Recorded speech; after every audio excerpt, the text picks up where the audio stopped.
कहानी एक पुरानी और वीरान बड़ी ट्रेन की है जिसे लोग भूतिया एक्सप्रेस कहते थे। ये ट्रेन एक समय में बहुत प्रसिद्ध थी, लेकिन एक हादसे के बाद से इसमें कोई यात्रा नहीं करता था। लोग कहते थे कि इस ट्रेन में भूतों का वास है और जो भी इसमें चढ़ता है वह कभी वापस नहीं आता। कई साल पहले इस ट्रेन में एक भयानक हादसा हुआ था। ट्रेन अपनी पूरी गति से चल रही थी जब अचानक एक पुल पर पटरी से उतर गई।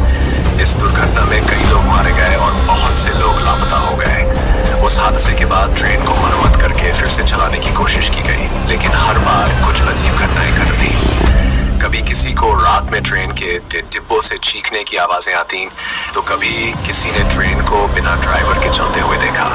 गांव के लोग इस ट्रेन से डरने लगे और इसे भूतिया एक्सप्रेस का नाम दे दिया। कोई भी इस ट्रेन के पास जाने की हिम्मत नहीं करता था। लेकिन एक दिन एक साहसी पत्रकार राजीव इस ट्रेन की सच्चाई जानने के लिए गांव आया। उसने तय किया कि वह खुद इस ट्रेन में यात्रा करेगा और देखेगा कि उसमें क्या होता है। रात के समय राजीव ने अपने कैमरे और रिकॉर्डिंग उपकरणों के साथ ट्रेन में चढ़ाई की। ट्रेन बिल्कुल वीरान थी और चारों ओर सन्नाटा था। जैसे ही ट्रेन ने चलना शुरू किया, राजीव ने महसूस किया कि ट्रेन के अंदर का माहौल बहुत ही भयानक था। उसे अचानक ठंडक महसूस होने लगी और उसे डिब्बों में से किसी के रोने की आवाज सुनाई दी। राजीव ने आगे बढ़ते हुए देखा कि एक डिब्बे में एक महिला बैठी है जो धीरे धीरे रो रही है। जब उसने महिला से बात करने की कोशिश की तो वह अचानक गायब हो गई। राजीव ने अपने कैमरे से सब कुछ रिकॉर्ड किया और अगले डिब्बे में चला गया।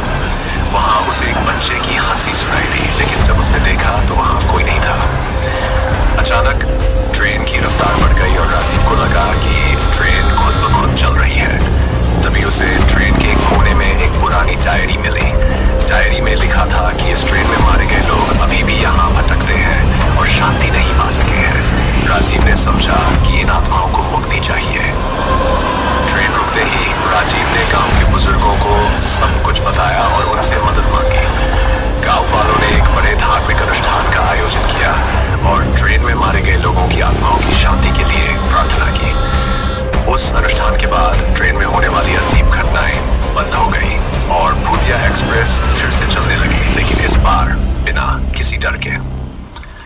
राजीव की बहादुरी और समझदारी ने न केवल ट्रेन की सच्चाई को उजागर किया, बल्कि मरे हुए लोगों की आत्माओं को भी शांति दिलाई।